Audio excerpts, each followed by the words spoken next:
It all started a few months ago when my friends and I started noticing some suspicious behavior in our wives. They were coming home late a lot, giving vague excuses and clutching their mobile phones. We tried not to worry, but the nagging doubt wouldn't go away.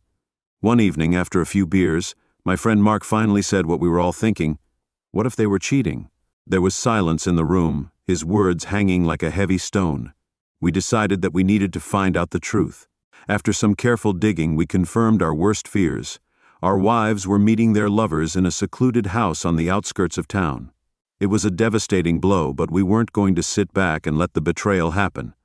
We came up with a plan to catch them in the act and make them pay. So last Friday, we followed them to the house.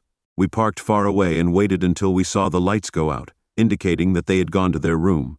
My heart was pounding in my chest, a powerful force created by a mixture of anger and adrenaline. It was time to take action. I crept around to the back of the house and found the electricity box. After a few quick movements, I sabotaged the wires and plunged the house into darkness. The ensuing silence was deafening. I could only imagine the panic that was going on inside those walls. Mark, who had served in the army, had brought a bag containing 6 grenades, and he handed one to each of us. With a cold resolve on his face, he said it was time to begin our truly brutal revenge. His voice was cold and ruthless, but this was only the beginning. We crept to the front door, which we had left unlocked during our reconnaissance. The house was eerily quiet, with only the sound of leaves rustling in the distance and the sound of our own breathing. We knew our wives and lovers were in there, probably desperately trying to figure out what was going on as we came in. Moonlight streamed in through the windows, casting ghostly shadows on the walls. The air was charged with tension, and every creak on the floor echoed like gunfire. We split up, each heading for a different room in the master bedroom. I found my wife, curled up on the bed with her lover, both of them with wide, terrified eyes. Seeing her there, clutching him like a lifeline, set me on fire with rage. This made me furious. I threw a grenade onto the bed and pulled the pin, enough to show the threat. You thought you could get away with it. You thought you could get away with it. I growled, my anger making it almost impossible to hear my own voice. Think again. They were huddled on the bed, clinging to each other, and it did nothing to calm my anger. I felt the cold grenade in my hand, a reminder of how far I was willing to go to make them pay. My wife's eyes meet mine in horror, almost with remorse. Disturbance in the other room. Mark and his friend Tom are carrying out the planned task. Shouts and the sound of furniture being overturned add to the chaos. This is just the beginning. I growl, clutching the grenade. You betrayed me and you will regret it. Mark bursts into the room, his face a mask of uncontrollable rage. His eyes seem to freeze lava. We must show them the gravity of their betrayal, he says, his voice calm, but let them come downstairs. I force my wife and her lover out of the bedroom and push them towards the stairs. They stumble down the stairs, half-dressed and terrified. The darkness adds to the atmosphere of fear. Tom has already brought my wife and her lover downstairs, and they look equally terrified. The living room had now become our makeshift courtroom, and we were judge, jury, and executioner. This is what happens when you think you can deceive us. Mark paced in front of them, saying, You thought you could play your little games in secret and we would never find out, but we did. And now you will face the consequences. The tension in the room was suffocating, every breath labored and heavy. We took turns laying out the evidence of their infidelity, secret meetings, whispered phone calls, and separate nights. Each word felt like a nail driving into the coffin of our shattered trust. I watched as my wife cried on the floor, her lover vainly comforting her. I felt a wave of what was it, sadness, anger, maybe a twisted sense of satisfaction. Whatever it was, it strengthened my resolve. Do you have anything to say? I asked, my voice full of contempt.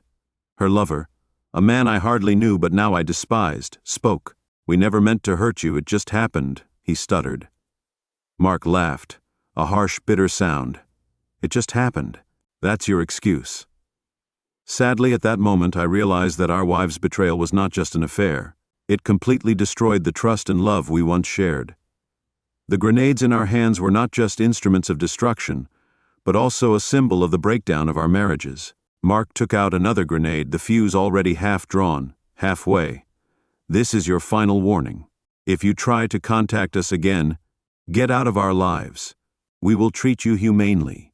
As we left, they trembled and their hearts broke. We walked out into the cool night air.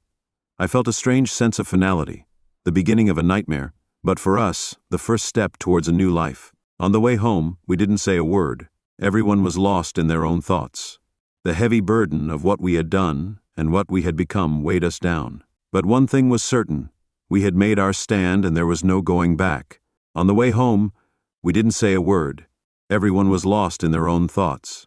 We tried to come to terms with the grave mistake we had just made. We didn't talk about it because there was nothing to say. The path we had chosen was dark and irreversible. As soon as we got home, every corner of the empty house, every piece of furniture, everything reminded me of her. The feeling of betrayal was like a knife, twisting in my stomach. I tried to sleep, but the images of the night played on repeat in my mind like a broken record. The next day, I decided to take a day off work. I needed time to process everything. I sat in the living room drinking coffee when the phone rang. It was a text from Tom. He was at Mark's house and we needed to talk. I was a little scared, but I knew it was necessary. When I arrived at Mark's house, the atmosphere was tense. Mark, Tom, and I sat at the kitchen table, each of us as haggard as Hagrid. What now? Tom broke the silence and asked, "Are we moving on?" Mark said firmly, "We're not letting them control our lives anymore." Easier said than done. I thought moving on was impossible because I was still in agony over the betrayal, but Mark was right. We had to start somewhere. For the next few hours, we talked not about our wives or the stakes, but about our lives, our plans, our future. We tried to distract ourselves and find a way forward. It did help, but the days turned into weeks, and life slowly returned to normal. I threw myself into work, trying to distract myself from the emptiness at home. But every now and then memories would flood back, bringing a fresh wave of pain. One evening, I was sitting on the sofa looking at my phone when I received a message from an unknown number. "Can we talk? It's important." Despite everything, I knew it was her. A part of me was curious to hear what she had to say. I hesitated for a long time, but in the end, my curiosity won out. I replied, "What do you want?" Her reply came almost immediately. "I need to explain. Please just listen to me." Agreeing to meet at the nearby pub, she was already there when I arrived, looking as if she hadn't slept for days, her eyes red and puffy, looking as heartbroken as I felt. "Thank you for coming," she said softly, almost afraid to look me in the eye, and cut to the chase. I replied that I didn't want to drag this out any longer. "I know what I did was unforgivable." Her voice trembled as she began to speak. "But you have to understand, it's not just about the affair, it's about everything." I felt a surge of anger. "You think this justifies what you did? You think this makes it all right?" "No," she shook her head. "No reason can make it right. I was selfish and stupid. But I need you to know that it's not about you, it's about me, about my own insecurities, about my own problems." Her words hung heavy and suffocating in the air. Part of me wanted to believe her and forgive her, but the other part, the part shattered by her betrayal, could not let go. "I don't know if I can forgive you." In the end, I said, "You ruined everything for us." She nodded, tears streaming down her face. "I understand. I just want you to know the truth." We sat in silence, weighed down by the heavy past we had shared together. The weight of the past we had shared was suffocating. Finally, I stood up. I had to go. "Take care of yourself." As I walked away, I felt a strange sense of relief. Maybe this was the ending I needed. Maybe now I could finally begin to heal. Back home, I reflected on what had happened. The road ahead was long, but I knew I had to move forward. I owed it to myself to find happiness again and rebuild my life. The ashes of betrayal. Over the next few weeks, I tried to rebuild my life and find some normality, but it was all so blurry. As hard as it was, I had to believe that time would heal the wounds. Mark, Tom, and I continued to support each other and developed an almost brotherly bond. In our darkest moments, we leaned on each other, sharing stories and finding solace in our shared experiences. One evening, when I got home from work, I got a call from Tom. "Hey man, can you come over? I think you should see this." His voice was tense, and when I arrived at Tom's house, my stomach was churning with anxiety. Mark was already there. Tom placed the laptop on the kitchen table. I found something, and he turned the screen towards us. It was messages between our wives and their lovers. My heart raced as I read the messages. They were discussing plans for the meeting, expressing their excitement in a way that made my blood boil. But then something caught my eye. An unfamiliar name kept popping up. "Who was this?" I asked, pointing at the name. Mark's face fell. It was Carl, the man behind it all. He had arranged the meeting, provided the cover story about the shop. He had masterminded the whole thing. It dawned on me. Not only had our wives cheated on us, it was a carefully planned betrayal involving someone we didn't even know. I was furious, but deep down I had a cold, steely determination. We had to confront Carl and end it once and for all. We worked out a plan to track Carl down.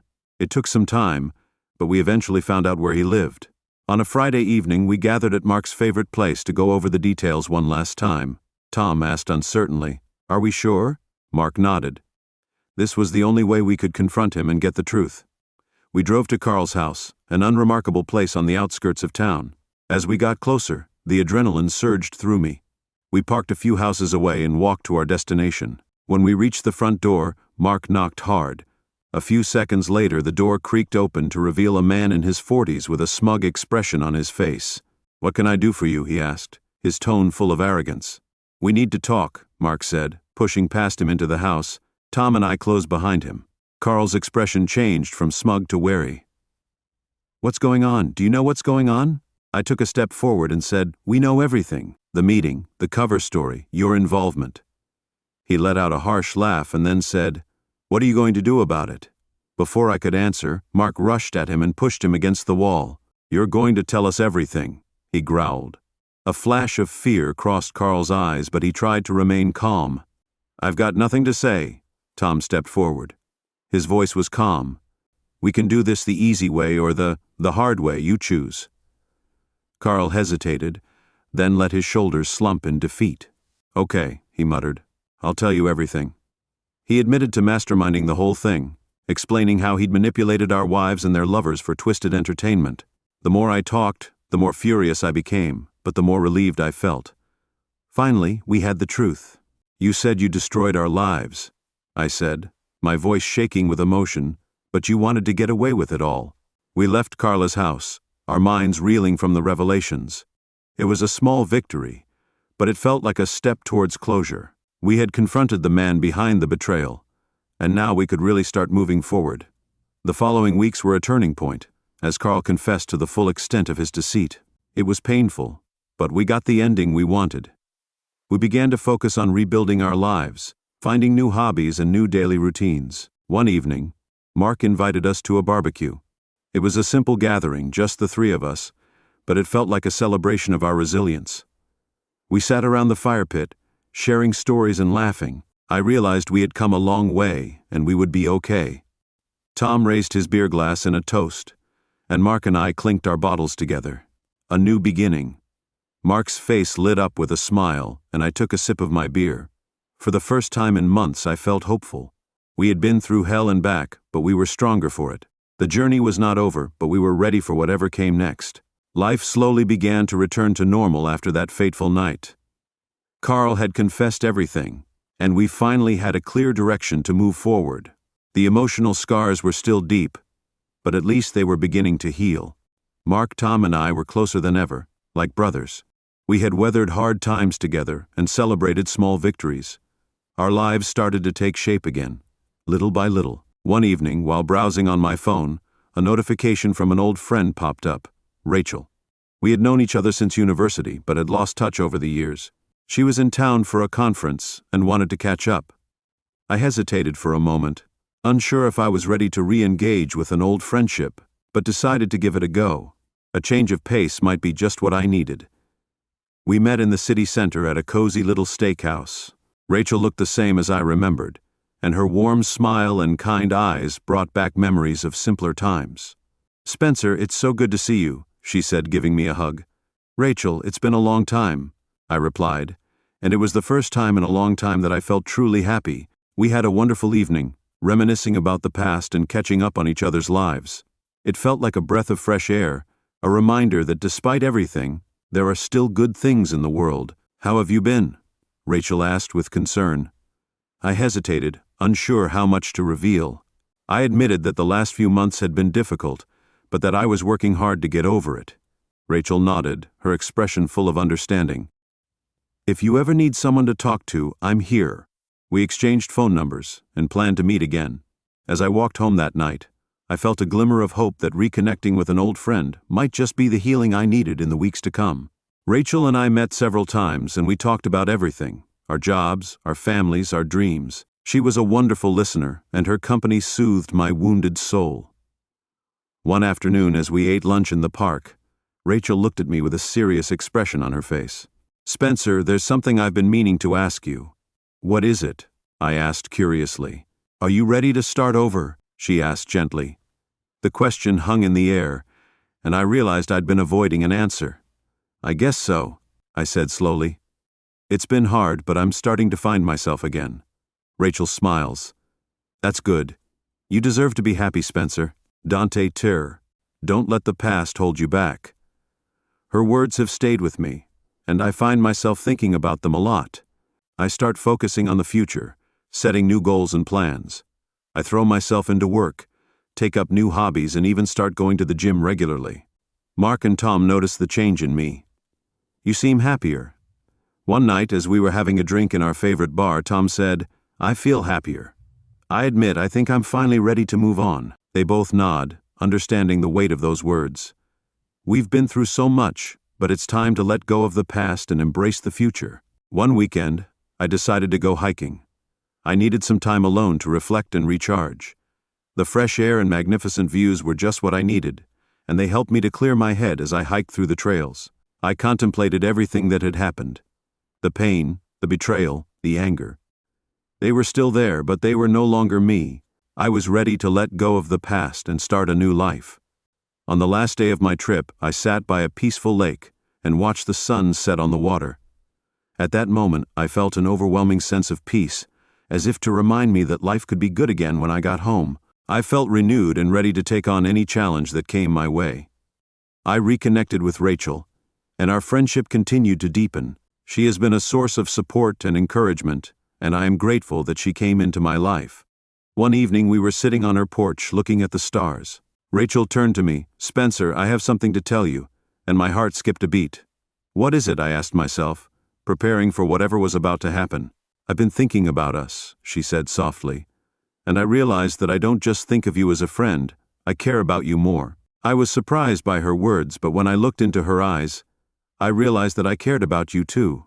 "Rachel, I care about you too," I said, my voice full of emotion. She smiled, and in that moment I knew that we were both ready to take the next step. It wasn't easy, but we had each other, and that was enough. As we sat hand in hand under the stars, I felt hopeful and excited about the future. This was a new beginning, an opportunity to create something beautiful. Rachel and I slowly walked out of the ashes of the past and let our relationship develop naturally. Together we enjoyed simple moments, cooking, watching movies, and going for walks. It felt good to have love back in my life, and I found myself smiling more than I used to. One evening, in a quaint little restaurant in the city center, Rachel reached across the table and took my hand. "Spencer, there's something I've been meaning to tell you." She looked at me earnestly and affectionately and spoke your thoughts. I squeezed her hand and reassured her, "I know you've been through a lot and I don't want to rush you, but I was wondering if you'd like to spend a weekend away with me. It would be a chance to get away from it all, relax, and really connect," she said, her voice full of hope. I thought her offer of a weekend away was just what I needed, a chance to put the past behind me and focus on the future with Rachel. "I liked it," I said, smiling at her. It sounded perfect. The holiday was scheduled for the following weekend, so we spent the week preparing and making plans. When the day finally arrived, we packed our bags and left early in the morning. With every mile we traveled, the sense of anticipation grew. The holiday center was nestled in the mountains, surrounded by lush forests and tranquil lakes. It was a beautiful and peaceful place, perfect for reflection and connection. We checked in and moved into our comfortable chalet, then joined the other participants for a welcome session. Over the next few days, Rachel and I took part in various activities designed to deepen our connection and promote healing. We meditated, attended workshops, and spent a lot of time talking about our hopes and dreams. It was an intense but rewarding experience, and I felt our bond grow stronger every day. One evening, after a particularly moving workshop, we sat by the lake watching the sun set over the water. The sky tinged with orange and pink, the air cool and fresh. "Rachel, I'm so grateful that you brought me here," I said, my voice full of gratitude. "This is just what I needed. "I'm so glad you came," she replied, resting her head on my shoulder. "I know this place is special for us." We sat in silence for a while, just enjoying each other's company. The presence eventually, Rachel spoke. "Spencer, there's something else I need to tell you." I turned to look at her, my heart racing. "What is it?" "I love you," she said, her eyes sparkling with emotion. "I know we've only been together a few months, but I can't imagine my life without you." Her words took my breath away. I felt a rush of emotion, joy, love, and a deep sense of gratitude. "I love you too, Rachel," I said, embracing her tightly. "You have brought so much light into my life." For the rest of the day we were in a daze of happiness and connection. We left the mountains feeling closer than ever, ready to face any challenge that might come our way. Back in the city, we continued living together. I introduced Rachel to Mark and Tom, who welcomed her with open arms. It felt like the last piece of the puzzle had finally fallen into place. One evening we had dinner with Mark and Tom at our favorite bar.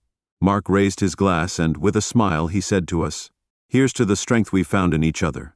We raised our glasses together and said in unison, "A new life has begun. Life is good. The pain of the past is gone, but it no longer defines me. I have found love again, and I am determined to make the most of it." One Saturday morning, Rachel and I decided to take a trip to a nearby town. We spent the whole day exploring the local shops and enjoying the scenery along the way. On the drive home, she beamed at me and said mischievously, "I have a surprise for you." Curious, I asked, "What is it?" She was excited and her eyes were twinkling. When we got back to her place, she took me to the backyard, where there was a beautiful picnic table set up under the stars, along with a blanket, candles, and our favorite food. She said, "Pull me down on the blanket. You've been through so much, and I want to show you how much you mean to me." We had a wonderful evening, chatting and laughing and enjoying the delicious food. It was the perfect night, and I will remember it for a long time. As the night drew to a close, I realized how lucky I was to have found Rachel. She was my rock, my confidant, and my best friend. I knew that no matter what happened, we would face it together. Rachel and I settled into a comfortable routine, growing more in love with each other every day. Life was calm, and I felt more content than ever. However, as is often the case, life had more surprises in store for us. One evening, as we were winding down after a long day, I received an unexpected call from my ex-wife. I felt a twinge of unease as I saw her name flash on the screen. I hesitated a moment before answering. "Hello, this is Spencer," she replied, her voice sounding strained. "I know I have no right to ask this, but I need to talk to you. It's important." I took a deep breath to try and control my emotions. "What do you want, Claire?" There was a moment of silence before the other person spoke again. "Could we meet for a cup of coffee? I promise it won't take long." I glanced at Rachel, who was looking at me with concern. She nodded silently in support. "Okay, meet me tomorrow morning at the Bull by the park." I hung up after that, and the next morning I arrived at the Bull, feeling both worried and curious. Kiele was already sitting at the corner table, and when I approached her, she looked very anxious. She stood up, gave a hesitant smile, and said, "Thank you for coming." She sat down, and "Let's get to the point," she said.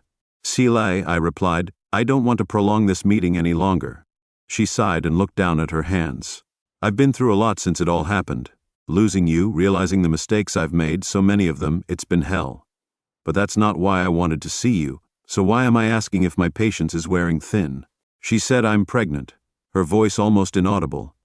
I was stunned and unable to speak. This was the last thing I wanted to hear. "Pregnant?" "No," she quickly interrupted. "It's not your child. I got pregnant after being with someone else. But he left as soon as he found out, and now I'm alone." Despite everything that had happened, I felt a surge of sympathy. "Why are you telling me this?" Claire, because I don't know what to do," she admitted, tears welling up in her eyes. "Yes, I have no one else to turn to. I just need to tell someone." I took a deep breath to try and digest the news. "I'm sorry you're going through this, but I can't be part of your life anymore. I've moved on, and you should too." She nodded and wiped away her tears. "I understand. I just thought you should know." I stood up and felt a sense of relief and sadness. "Take care of yourself." Sile. As I walked out of the caf, I felt the weight on my shoulders disappear. I had finally faced the last ghost of my past. It was time to fully embrace my future with Rachel. When I got home, I told Rachel about the meeting. She listened quietly, her hand on mine. She said, "You did the right thing. Her choice has nothing to do with you." I knew that. I replied that I felt a sense of relief. I was glad it was over. Life goes on. Moving forward. Rachel and I grew closer. We shared hopes and dreams for the future. We talked about traveling, starting a family, and living together. One weekend, we decided to go on a trip to the seaside. The salty sea breeze and the sound of the waves lapping the shore provided the perfect backdrop to our holiday. We spent the whole day exploring the beach, collecting shells and enjoying each other's company. One evening, the sun had set, and the afterglow on the horizon was reflected in the water. Rachel and I were sitting on a blanket watching the waves when she turned to me with love in her eyes. "Spencer, there's something I've been meaning to ask you," she said, her voice quavering a little. "What is it?" I asked, feeling a surge of emotion. She took a deep breath, then pulled a small box from her bag and opened it to reveal a beautiful ring. "Will you marry me?" I looked at her, tears in my eyes, overcome with emotion. "Yes, Rachel, yes, 1,000 times yes," we embraced, the waves lapping at us as they bore witness to our commitment. We were overwhelmed with joy, as if a new chapter in our lives had begun. As we walked hand in hand back to the boat, I realized that I had emerged from the depths of betrayal and heartbreak to find love and happiness again. Rachel had given me a second chance at life, and I was determined to make the most of it. Preparing for the wedding was an emotional and exciting time for Rachel and me. We decided to have a small, intimate ceremony with just close friends and family. Mark and Tom were delighted and were keen to offer support and encouragement along the way. One afternoon, Rachel and I were finalizing the guest list when she looked at me thoughtfully and asked if I should invite CLA. She asked in a soft voice, and I was taken aback because the idea of inviting my ex-wife to the wedding had never crossed my mind. "Why would we do that?" I asked curiously. Rachel shrugged. "I know it sounds strange, but it might be a relief for both of you, and besides, it would show that we are moving on and leaving the past behind." I pondered her suggestion. Despite everything, perhaps inviting CLA would allow me to finally close this chapter of my life. "You know what? Let's do it," I said to myself. It was a surprise. Rachel smiled and squeezed my hand. "I think it's the right thing to do." A week later, we sent out the invitations, one of which was addressed to Claire. I received a text from her thanking me for the invitation and saying she would be there. "Congratulations, the guest list is final." We focused on the details of the ceremony. We chose a beautiful venue by the lake, surrounded by lush gardens and blooming flowers. As the wedding day approached, I felt a mixture of excitement and nerves. I couldn't believe how far I had come, and I was grateful for every moment that had led me to Rachel. On the morning of the wedding, the day was in full swing. Rachel and her bridesmaids were getting ready in one room, while Mark, Tom, and I were getting ready in another. I was looking in the mirror to fix my tie when Mark patted me on the shoulder and asked if I was ready. I nodded with a smile, my heart racing.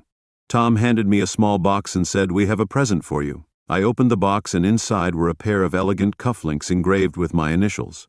"Guys, this is amazing, thank you." Mark and Tom exchanged a look and said, "We wanted to give you something to remember this day by."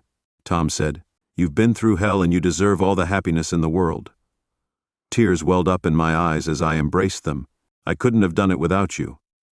As we made our way to the ceremony, I felt a sense of calm wash over me. The sun shone on the lake, which sparkled, and the garden was full of life. Our guests were already seated, and soft music filled the air. I held my breath when Rachel appeared at the end of the aisle. She was breathtakingly beautiful, her dress like a dream, and she walked towards me. Our eyes met, and a feeling of love and gratitude welled up inside me.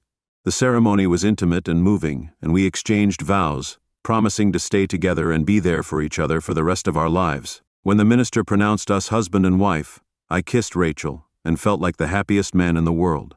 The wedding reception was a joyous celebration, as we danced and laughed and shared stories with our family and friends. Claw stood by, her face a yearning smile. I walked over to her, my heart full of emotions. "Thank you for coming," I said sincerely. She nodded. "I'm happy for you, Spencer, you deserve it," I said with a smile. "Thank you, Kelly. I wish you all the best." We parted ways. Night was falling. Rachel and I quietly left the party and found a quiet spot by the lake. The moonlight reflected on the water, creating a magical atmosphere. "Today has been perfect." Rachel rested her head on my shoulder, and I agreed, wrapping my arm around her. "I can't wait to start a new chapter with you." We sat quietly, enjoying the peaceful evening.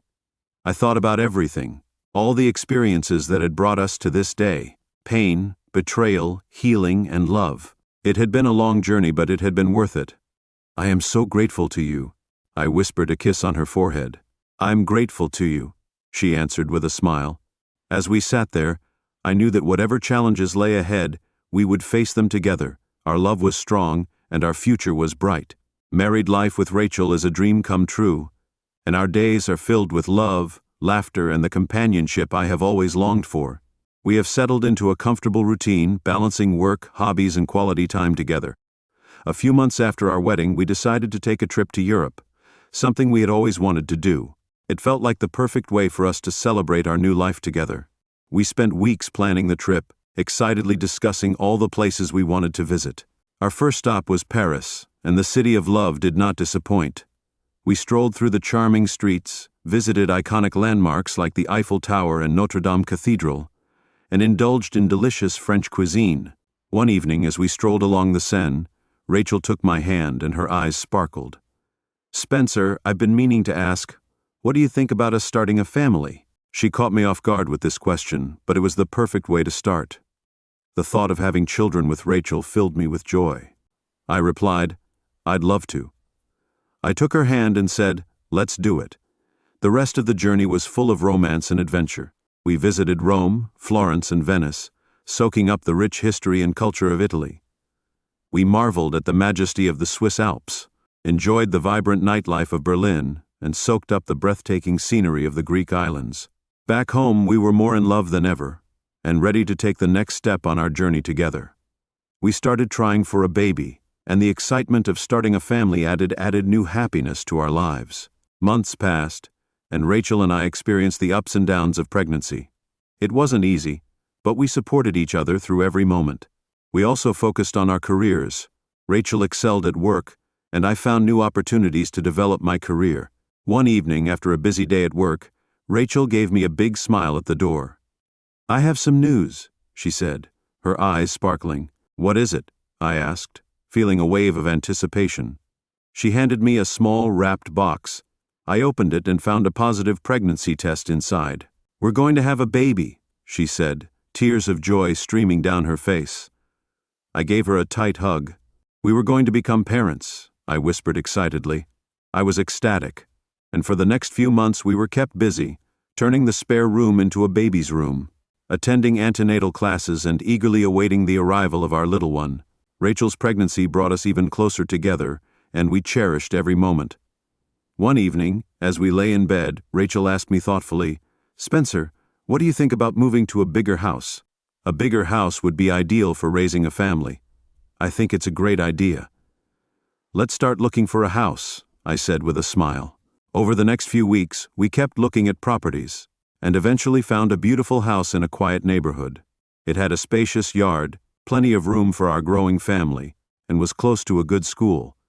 It felt like the perfect place to build our future. As Rachel's due date drew near, we moved into our new home and settled in. Excitement and anticipation filled the days, and we couldn't wait to meet our baby. One evening, as we sat on the porch, Rachel winced and touched her stomach. "I think it's time," she said. Her voice was a mixture of pain and excitement. I quickly grabbed the hospital bag and helped her into the car. The drive to the hospital was a blur. My heart was pounding with a mixture of fear and anticipation. When we arrived, the medical staff quickly took over. A few hours later, our baby girl was born. When I held her in my arms, I felt a strong sense of love and protectiveness. Rachel and I gazed at her, tears of joy sliding down our faces. "Welcome to the world, little one." Rachel whispered these words with so much feeling. We named her Emily, and she quickly became the center of our lives. The sleepless nights and endless diaper changes were challenging, but the joy she brought us was immeasurable. Mark and Tom were among the first to visit, bringing gifts and sharing in our happiness. They had been through so much with me, and it was so touching to see how happy they were for us. After a few months, we gradually got used to our new roles as parents. Life is a wonderful blend of chaos and love, and we embrace every moment. Rachel and I continue to support each other, and our bond grows stronger every day. One afternoon, I was watching Rachel and Emily play in the backyard, and despite the pain and betrayal of the past, I felt a deep sense of gratitude. I have found love, happiness, and a family. More than I ever dared hope for. Spencer, Rachel called out to me, asking me to come and join us. I smile and walk over to her, take Emily in my arms, and we all laugh and play together. I realize this is the life I have always dreamed of, and it is only just beginning. Life with Rachel is like a dream come true. We have settled in and enjoy the simple pleasures of a comfortable daily routine. Our home is full of laughter, love, and a long-lost sense of peace. One weekend, we decide to make some changes to the house. There is an overgrown garden area in the backyard that Rachel is keen to transform into a beautiful oasis. We spent Saturdays digging, planting, and designing, transforming the space into a vibrant haven. One afternoon, as we took a break from gardening, Rachel turned to me with a thoughtful expression. "Spencer, have you ever thought about starting a family?" she asked softly. I looked at her, and love welled up in my heart. I admit, especially since meeting you, I think we would make great parents. Her face lit up with a big smile. "I've been thinking about it a lot lately. I think we're ready." Over the next few months, we discussed our plans and dreams for the future. We agreed that starting a family was something we both wanted, and that we were looking forward to the future. One evening, as we sat on the porch admiring the sunset, Rachel turned to me with a twinkle in her eye. "Spencer, I have some news." I felt a surge of anticipation. "What is it?" She took my hand and her smile grew even wider. "I'm pregnant." Tears filled my eyes. I hugged her tightly, overcome with emotion. We were going to become parents. Over the next few months, we were kept busy and excited. We transformed the spare bedroom into a baby's room with soft colors and cute decorations. Our friends and family showered us with love and support, making the journey even more special. One day, while I was putting the finishing touches on the baby's room, I received a call from Tom. He sounded excited. "Hey Spencer, guess what? Sarah and I are pregnant too. That's wonderful news. I'm so happy for my friends, we should celebrate." Mark, who had recently started dating a pretty girl named Emily, joined us for a celebratory dinner. We shared stories and laughter, basking in our happiness as Rachel's due date drew near. I felt a mixture of excitement and nerves. I wanted everything to be perfect for our little one. When the day finally arrived, we hurried to the hospital. Our hearts were pounding with anticipation. It was a long and stressful process, but Rachel did a fantastic job throughout. When our baby girl was finally born, I was full of love and excitement.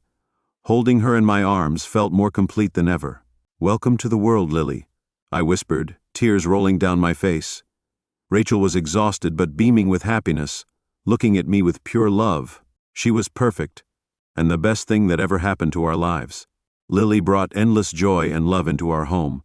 Watching her grow and learn has been an incredible experience, and Rachel and I cherish every moment. One evening, as I rocked Lily to sleep, I thought about how I had come from the depths of heartbreak and betrayal to the heights of love and happiness. It had not been an easy journey, but I wouldn't change a thing.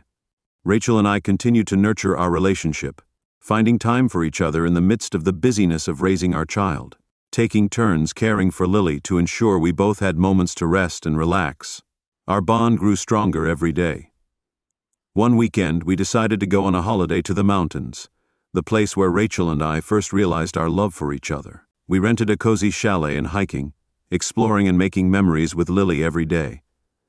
One evening, as we sat by the fireplace, Rachel sighed with satisfaction and said to me, "It's perfect here."